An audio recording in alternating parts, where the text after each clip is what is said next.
आज हम सीखेंगे हिंदी की स्वरमाला।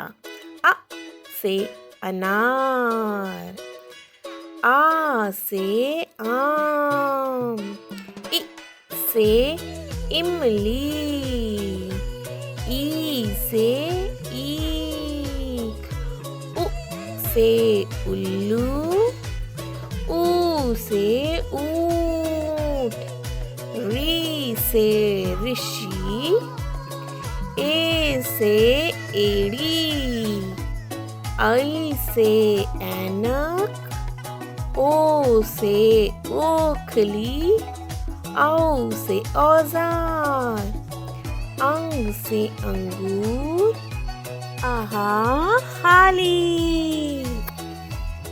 आ ई ऊ, ए ऐ ओ औ औ आहा।